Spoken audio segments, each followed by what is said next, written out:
போஜனம். பர்மா ஃபுட்னு சொன்னாலே நமக்கு டக்குனு ஞாபகம் வருது அத்தோ பேஜோ மொய்யா, இது மட்டும் தானே. ஆனா இதை தாண்டி ஒரு சூப்பரான ட்ரிங்க் இருக்குன்னு சொன்னா நம்புவீங்களா? இல்ல அட இருக்குங்க, மொல்லேசா. பேர் கேட்கவே டிஃப்ரெண்டா இருக்குல்ல. ஜூஸும் ரொம்ப டிஃப்ரெண்டா இருக்கும், சூப்பராகவும் இருக்கும். வாங்க எப்படி செய்யறதுன்னு பார்க்கலாம்.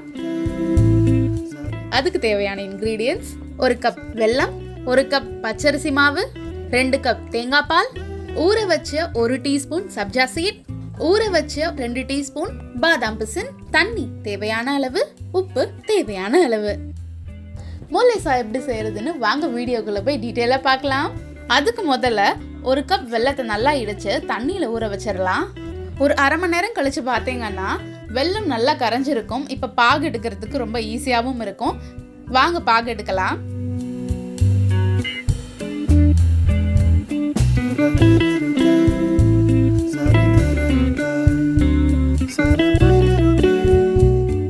பாகு எடுக்கும்போது இது மாதிரி நல்லா மிக்ஸ் பண்ணிட்டே இருக்கணும், அப்பதான் அடி பிடிக்காது.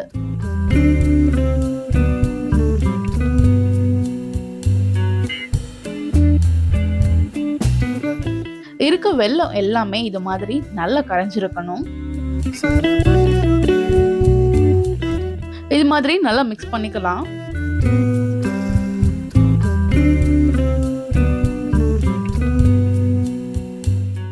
வெல்லம் நல்லா கரைஞ்சி இது மாதிரி பொங்கி வரணும்.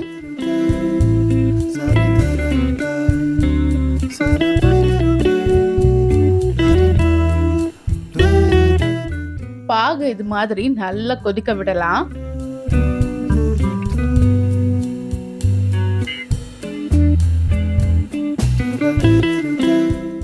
இந்த ஸ்டேஜ்ல ஸ்டவ் ஆஃப் பண்ணிக்கலாம்.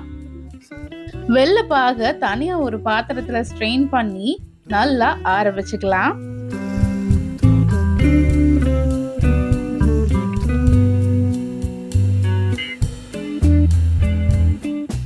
இப்போ மொலேசாக்கு ரொம்ப இம்பார்ட்டண்டா இருக்கிற ரைஸ் பால்ஸ் தான் செய்ய போறோம். அதுக்கு 1 கப் மாவுக்கு 4 கப் தண்ணி எடுத்திருக்கேன். தண்ணியை சூடு பண்ணிக்கலாம்.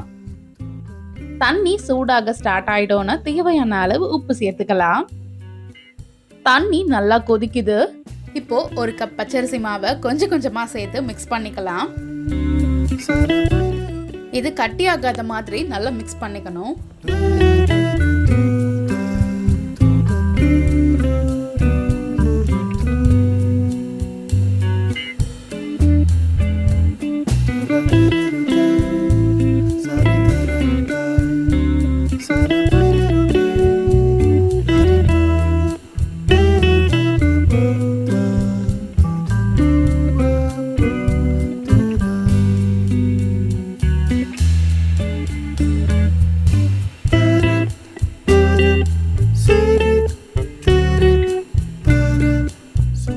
இப்போ அரிசி மாவு கொதிச்சிட்டு இருக்கும் போதே பால் செய்ய ஸ்டார்ட் பண்ணிடலாம்.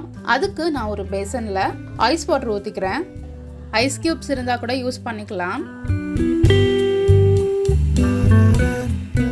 இந்த பால் செய்யறதுக்கு நான் இப்போ பூந்தி கரண்டி யூஸ் பண்ணியிருக்கேன். நீங்க இந்த மாதிரி ஹோல்ஸ் இருக்க என்ன கரண்டி வேணா யூஸ் பண்ணிக்கலாம்.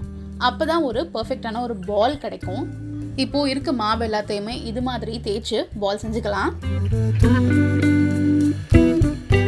கீழே ஐஸ் வாட்டர் எதுக்கு ஊற்றிருக்கேன்னா, சூடா இருக்க இந்த பச்சரிசி மாவு தண்ணியில பட்டோம்னா கரையாம இருக்கிறதுக்காக ஐஸ் வாட்டர் யூஸ் பண்ணியிருக்கேன்.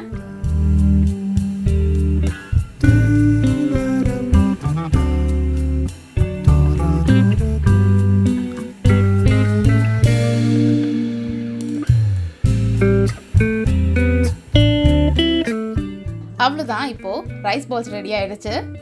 இப்போ ரைஸ் பால்ஸை மட்டும் தனியாக ஸ்ட்ரெயின் பண்ணி எடுத்து வச்சுக்கலாம். அடுத்ததா இந்த அரை மூடி தேங்காவை பால் எடுத்து வச்சிருக்கேன், 2 கப்புக்கு வர மாதிரி. 1 டீஸ்பூன் சப்ஜா சீடை 1 மணி நேரத்துக்கு முன்னாடி சோக் பண்ணி வச்சுக்கலாம். 2 டீஸ்பூன் பாதாம் பிசினை ஊற வச்சிருக்கேன். இப்போ வாங்க மொலேசாவை செட் பண்ணலாம். அதுக்கு நான் ஒரு டிரான்ஸ்பரண்டான கிளாஸ் எடுத்திருக்கேன். இப்போ ஃபர்ஸ்ட் பாட்டம் லேயருக்கு வெள்ளைப்பாகு ஊற்றிக்கலாம். அடுத்ததா ரைஸ் பால்ஸ் போட்டுக்கலாம். ரைஸ் பால்ஸ் இவ்வளவுதான் போடணும்னு கிடையாது, உங்களோட டேஸ்ட்டுக்கு ஏற்ற மாதிரி கம்மியா கூட போட்டுக்கலாம். இப்போ அதுக்கு மேலே வெள்ளைப்பாகு ஊற்றிக்கலாம். உங்களுக்கு ஸ்வீட் அதிகமாக வேணும்னா வெள்ளைப்பாகை கொஞ்சம் அதிகமாக கூட போட்டுக்கலாம். அதுக்கு மேலே பாதாம் பிசின் போட்டுக்கலாம். அதுக்கு மேலே சப்ஜா சீட் அண்ட் அதுக்கு மேலே அகெயின் வெள்ளைப்பாகு. ஃபைனலாக நம்ம டாப்பிங்க்கு தேங்காய் பால் ஊற்றிக்கலாம். தேங்காய் பால் தண்ணியாக இல்லாமல் கொஞ்சம் கெட்டியாக இருந்தால் தான் டேஸ்ட் நல்லாயிருக்கும். தேங்காய் பால் கொஞ்சம் அதிகமாகவே ஆட் பண்ணிக்கலாம். அவ்வளோதான், நம்மளோட பர்மீஸ் ட்ரிங்க் மொலேசா ரெடி ஆயிடுச்சு. சுட்டு இருக்கிற இந்த வெயிலுக்கு மொலேசா செஞ்சு வீட்டில் இருக்க எல்லாத்துக்குமே கொடுத்து இம்ப்ரெஸ் பண்ணுங்க. இவ்வளோ சிம்பிள் அண்ட் ஈஸியா இருக்கிற இந்த ரெசிபியை இந்த சம்மருக்கு ட்ரை பண்ணாம மிஸ் பண்ணிடாதீங்க. அண்ட் இது போல் நிறைய வெரைட்டியான ரெசிபி வேணும்னா நம்ம சேனலை மறக்காம லைக் பண்ணுங்க, ஷேர் பண்ணுங்க, சப்ஸ்கிரைப் பண்ணுங்க.